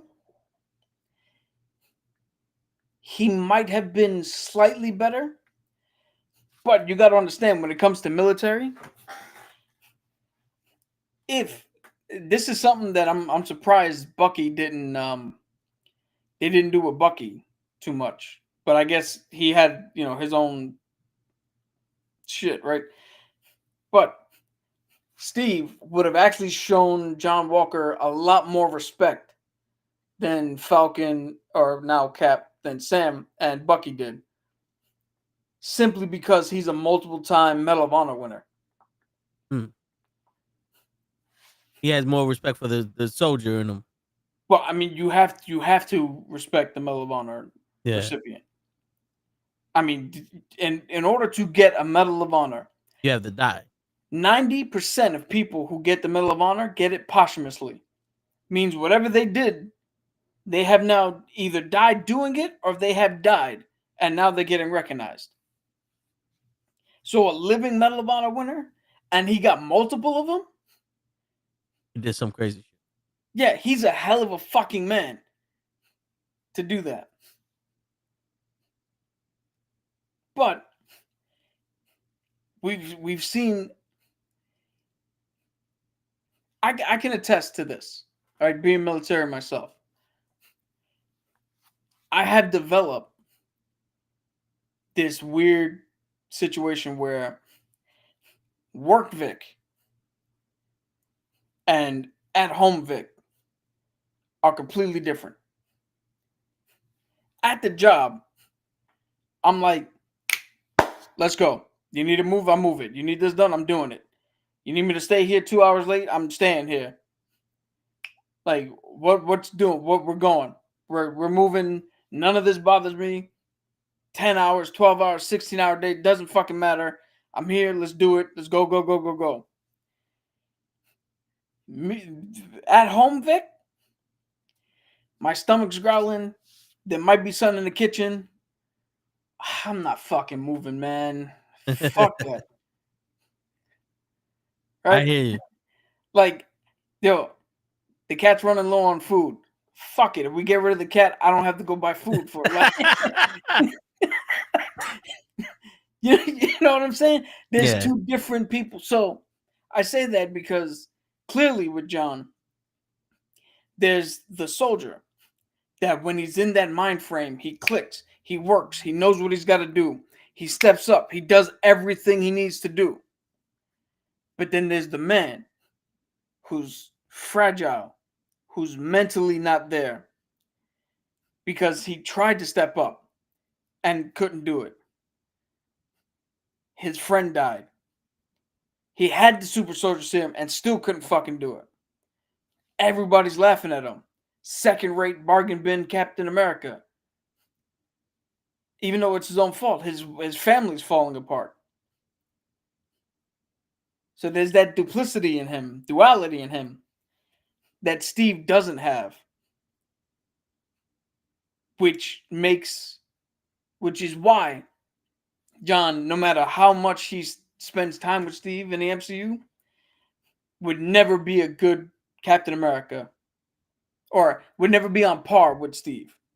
Well, it's safe to assume that the reason why is because Steve made the choice and stuck with the one thing and sacrificed everything about his personal life to be Captain America, where John Walker was basically kind of like Spider-Man, trying to have it all and just let one failure fuck everything up. Yeah. He let his insecurity be his biggest downfall. But to the point where I'm saying, where the duality with Steve is, Steve's the soldier, right? Who does everything needs to get done. But when he's not, Steve's a well-rounded fucking great man. Yeah. So when he turns it off, Steve would look at, the cat's hungry. Let me go get food for the cat. You know what? I think the cat needs a friend to get 2 more cats. I mean, but he's that's like, also, now they got a community. Like, that's also around different era. I think that's what makes, for me, that's what makes Captain America so good, because it transcends era. Being the way he is has no bearing. is not tangentially connected to the 40s, right? Because we've seen what people from back then are. Any old school dude who says shit that you can't say today, Yeah. who acts ways like slaps a waitress on the ass, calls it toots, because that's how they did in the 30s. Yeah. Like, he's tied to the way they did in the 30s. But Steve's actions are omnipotent. Like, anybody in any era should act the way he does. And I know that sounds a bit contradictory to what I was saying, why Steve has to be the white guy from that era, and he can't just be a black dude. But you got to understand the significance of that era of U.S. history, right? The way that different races were treated, for a white guy to come out of that and show nothing but respect to everybody, no matter what the fuck you look like. That, unfortunately, in the world we live in, means a lot more than Sam doing it. Because if you think about it, back then, Sam would already be cool with the Asians, Yeah. the Native Americans, or indigenous people, the Spanish, any and all minorities. He could look at them and instantly be like, we're all connected. So he only has one group of people to win over. Where the other way around, Steve comes from one group of people and has to win over every other fucking group. I mean, this is just the reality of it. Oh yeah. So and plus, like I've always said that the reason Steve Rogers is a 6'4", blonde hair, blue eyed, 230-pound fucking juggernaut of a man is because the Nazis believed in the Aryan race. Over 6 foot, blonde hair, blue eyes, genetically fucking freakish. That's what they were striving to be. So what did we do? We sent what they were striving to be down their fucking throats. It's like, this is what you want? This is what the fuck you get. It's another little tidbit on why he has to be that way. yeah. Because there's that little symbolism. But that's me. I doubt that's canon. And I don't know if anybody else thinks in that terms, but that's just the way I see it. I mean, it makes sense. You send your perfect man to go fucking beat y'all. Yeah. Because now, this is why I started thinking of it. If you tell me, right, that there's a propagandist saying that the only race is the Aryan race, you have to look like X, Y, and Z. And you see people who look like that doing atrocities. But then fighting against them is somebody who also looks like that. But he is showing a different way of living. That is a hell of a fucking deterrent. That is a hell of a fucking, well, let me stop and look at this situation. These people are murdering. Even though they told me these people are bad and we're doing the right thing, killing everybody. But this dude looks exactly the way you told me we should be. And he's not doing that. So I don't know if this is a good reference. So he's kind of like Bernie Sanders.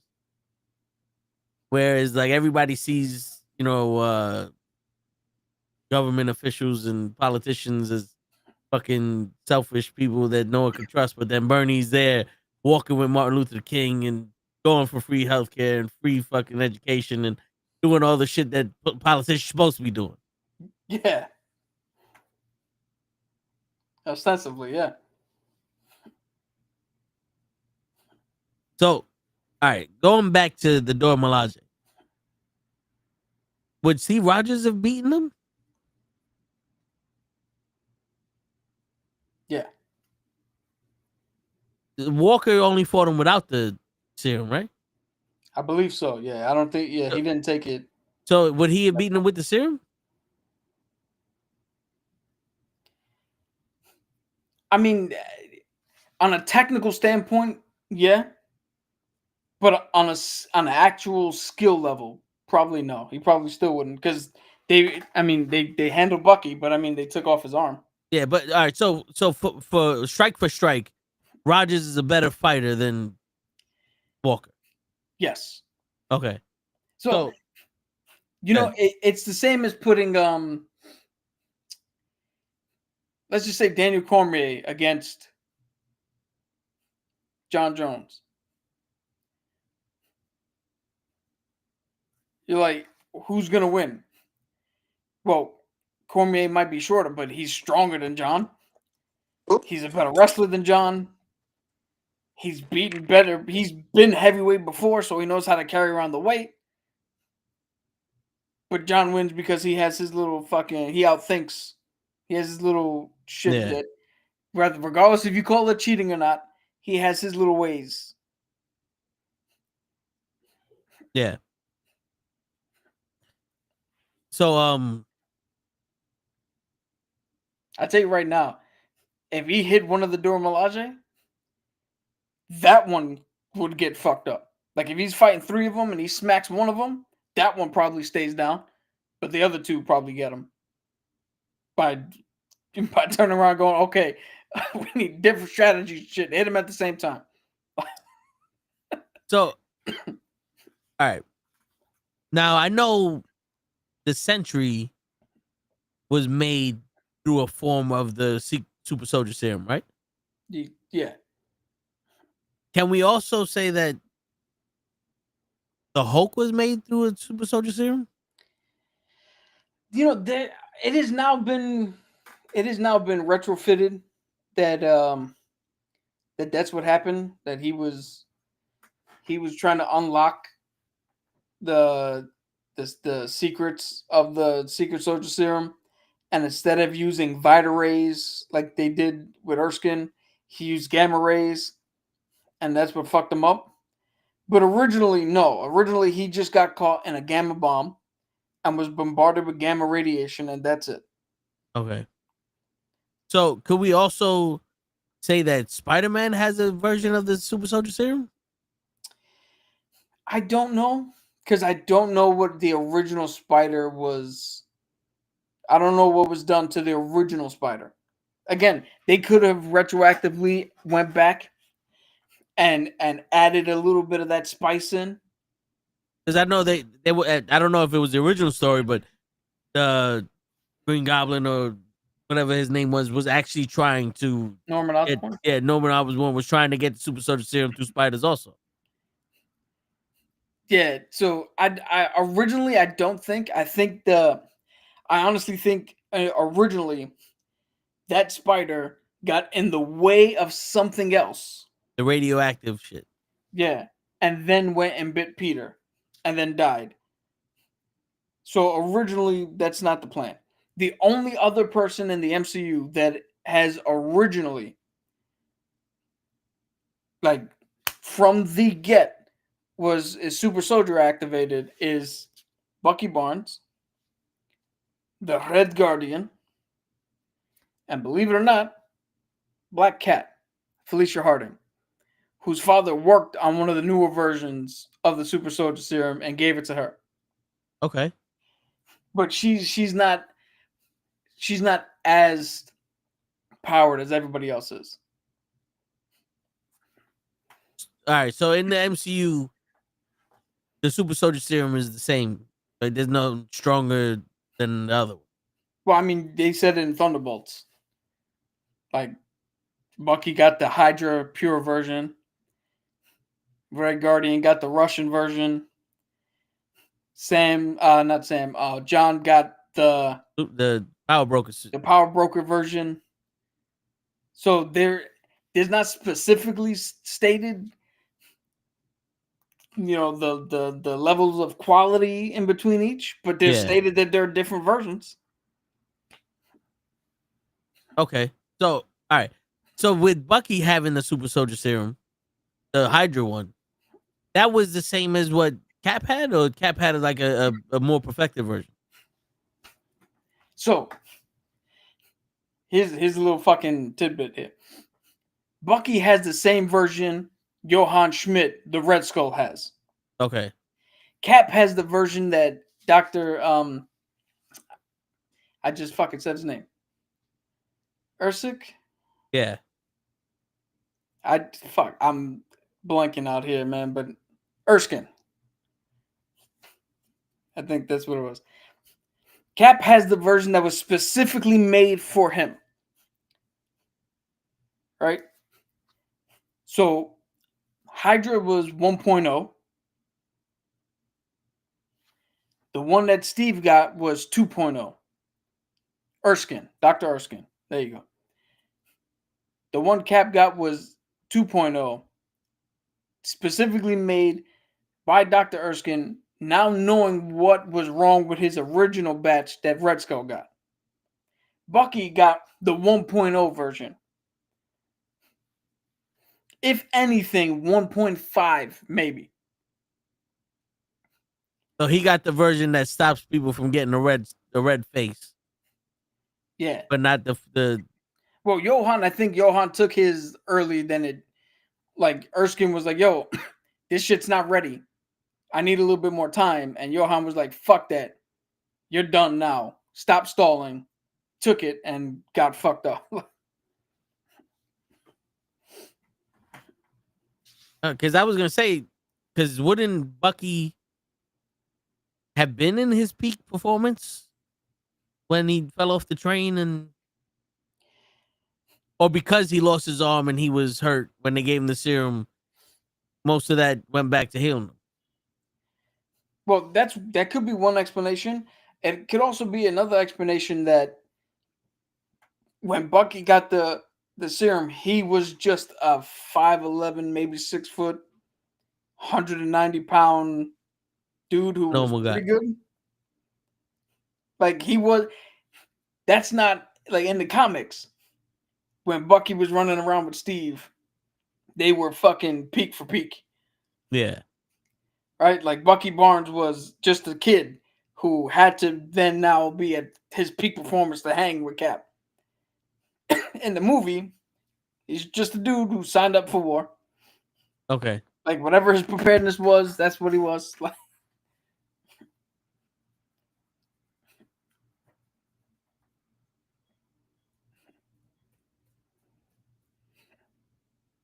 But all right, so what happened with the Sentry then? Because I was hearing that he had a version of the Super Soldier Serum, or is that just for the MCU? no, it's also the Super Soldier Serum as well, but it was mixed with something else to absorb sun rays. So the version I believe he got was supposed to be 2.5. The Superman Soldier 3.0. Serum. So essentially, if you look in the movie, the version he got should have been technically the same version as Emil Blonsky. Okay. Abomination. Yeah. And the only reason Emil turned is because he had the Hulk's blood hit him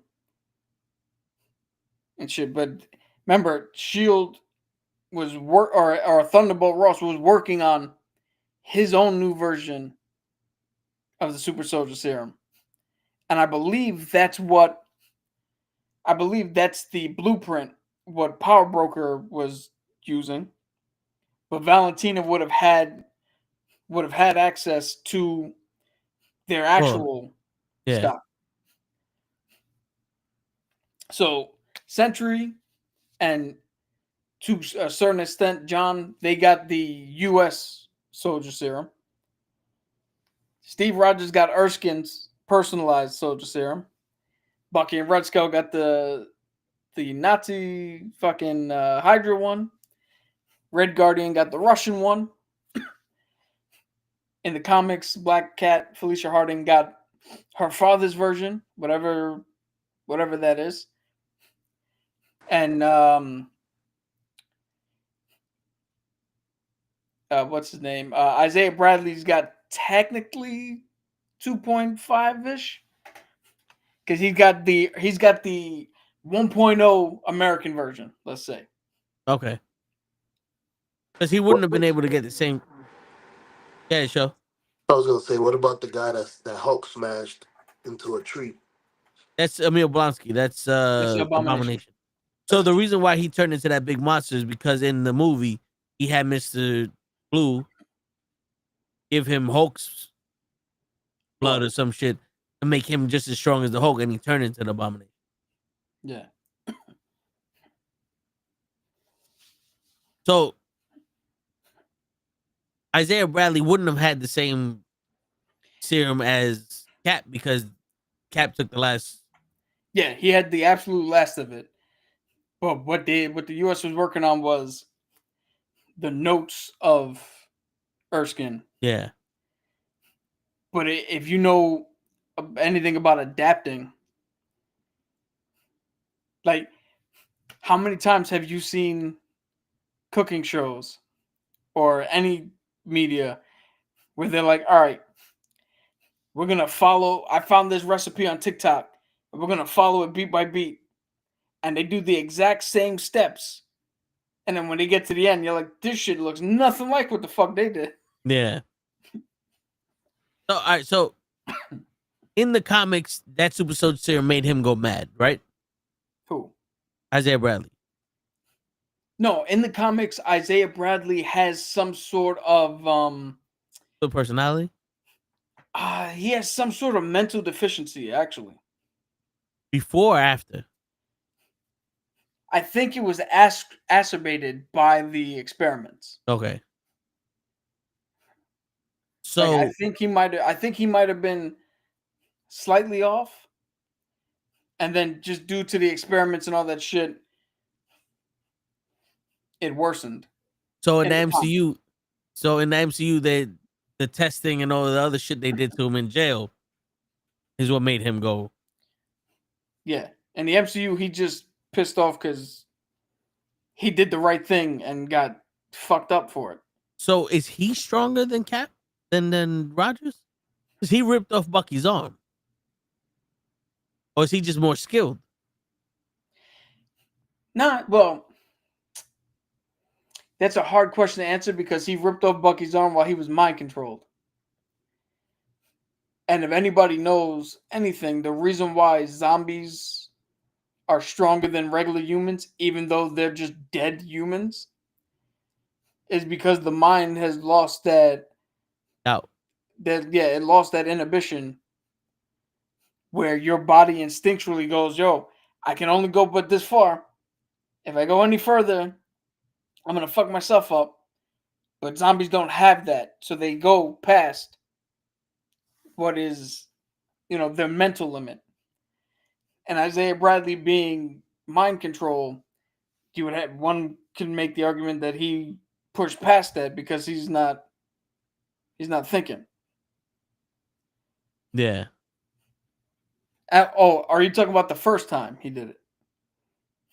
In the MCU. Well, remember, because he did it. Didn't he do it in the? He just said it in the MCU. I'm mixing up my shit here. In the MCU, he said he did it back when they first fought. Yeah.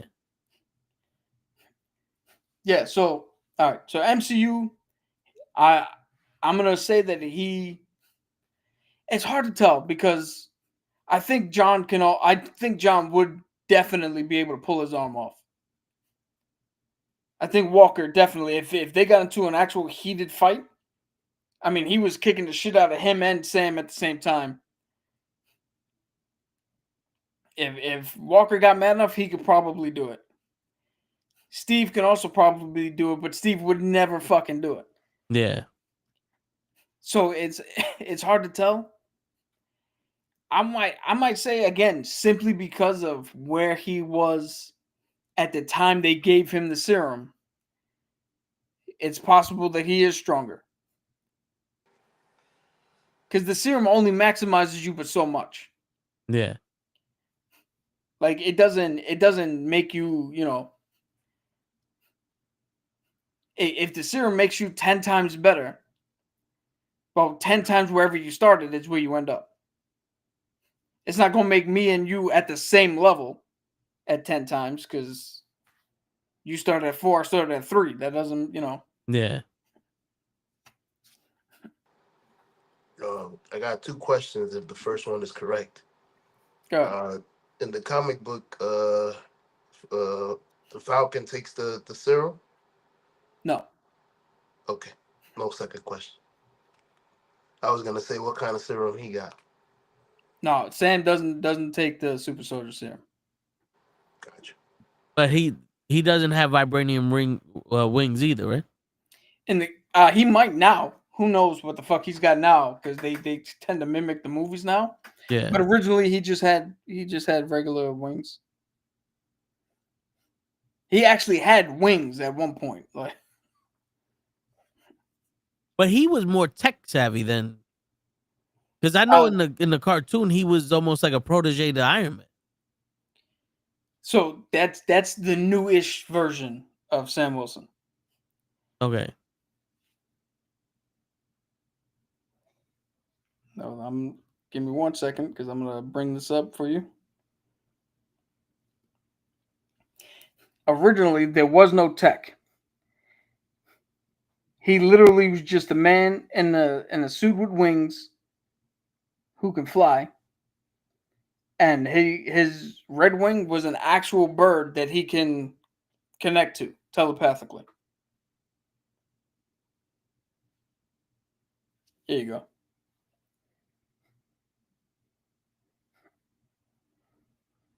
Okay. So he didn't start out tech savvy. That came in later on when updating him for today's day and age. It makes no sense for this dude to just show up randomly with wings and be able to talk to a bird when a perfectly good reason for all of his shit is he's just a tech dude and it's tech. Yeah. Plus you can do so much more with his wings if they're tech based than if they're just feathers.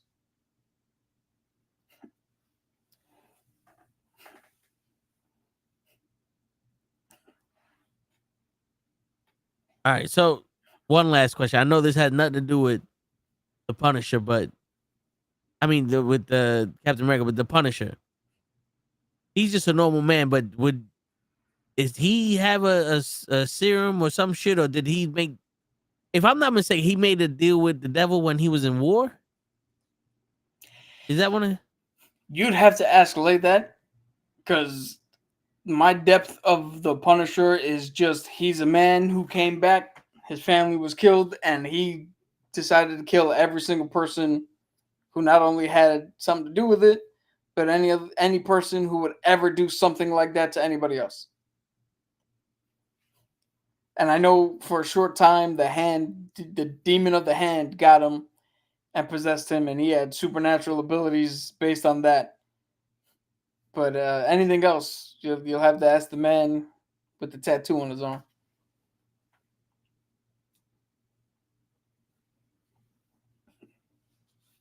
All right. I'm trying to. All right. So now, this MCU Super Soldier Serum compared to the DC Super Soldier Serum that Deathstroke has, which one is stronger?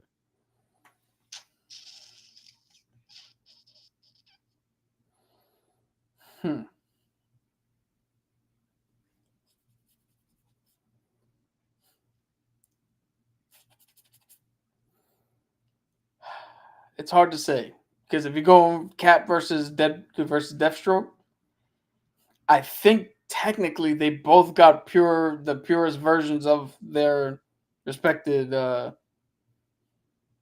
serums. But if I'm not mistaken,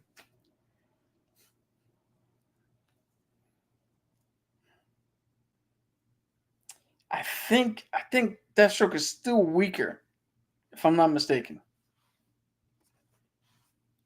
by all accounts. But give me a second. Let me look this up real quick.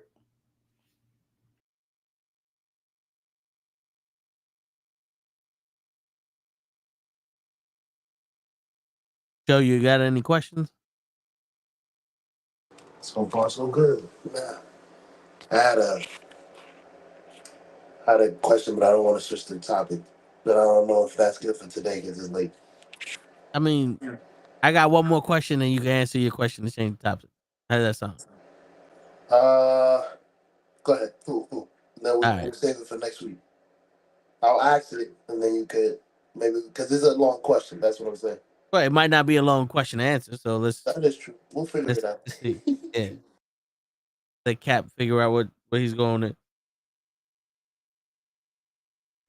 So based on the shit that I'm looking up, they don't even bring up Captain America's advantages: fighting prowess, tactical mind, right? His legendary shield, the super soldier serum, and experience. Deathstroke's advantages are enhanced physiology, which means he's got enhanced strength and speed and all that shit. But yeah, slightly the exorcist is slightly less than what Cap has. He's also a tactical genius, ruthless, and he's got an arsenal. So he whatever he took was not as potent as whatever they gave Steve. Okay. Sorry. So one last question for me, and then Joe got a question. That's a different subject, but now I know the Kingpin has beaten Steve Rogers. Has the Kingpin ever beaten or has ever lost to Walker? Walker's worked for the Kingpin. Like Walker never. The Kingpin would beat the shit out of Walker. Like that's crazy. Yeah, like so. Here's the thing, right? The Kingpin is in a weird, unique situation, right? Where picture this way, right? Captain America is super strong. Yeah. But is he gonna knock down the Statue of Liberty just because he punched it? No. Like, what's gonna happen first? The statue falling down or him breaking his arm? Him breaking his arm. So when you go to the physiology of the Kingpin and his muscle density, what's gonna happen first? Is Rogers gonna be able to do enough damage to him to stop him, or is Kingpin gonna grab him before he fucking gets hurt? Which shows how impressive the Kingpin can withstand Spider-Man. Which shows how impressive Spider-Man is, because Spider-Man beat the shit out of Kingpin. Yeah. But he did have to cut loose, though. Yeah. So it's not a thing of Kingpin being stronger. It's a situation of, it's kind of like what we were talking about with Rhino and Bane. It's like, how do you beat a guy that you hit as hard as possible and he looks at you like you're stupid? Like what do you do with him? Yeah. All right. Joe, what's your question? It's more like a suggestion. I don't know how I'm gonna phrase this, but I wonder if we could someday play a game. Yeah, whatever y'all was talking about now made me think. I wonder if I could name a character, and you guys could pick either. I don't know if it's more interesting if y'all only pick DC people that would beat him, or just anybody in general. Because y'all talking about Cap made me think, who would y'all pick to beat him? which it sounds like God knows. He's only superhuman strength, so it would be easy. But I wonder if there's other characters like that that we can name and be like, yo, who we used to pick like beat him. That's not a bad idea. I like that. But that's why I was saying it's a little long, so maybe we could think it out and bring it back. Okay. We'll come up with a shit. We could come up with the Kingpin. Who can beat the Kingpin? Yeah. Or some Who shit you- like that. Yeah. All right, yeah. It makes sense. I guess so that'd be for another show. Because it's 11 o'clock. Do you know where your kids are?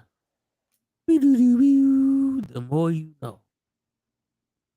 But tune in tomorrow. We're going to be talking about the Knicks. And if they fucked up by getting rid of their coach and not having a backup plan, or should it be time that they listen to the toe and get Patrick Ewing? And on Thursday, we're gonna find everybody's opinion on wrestling.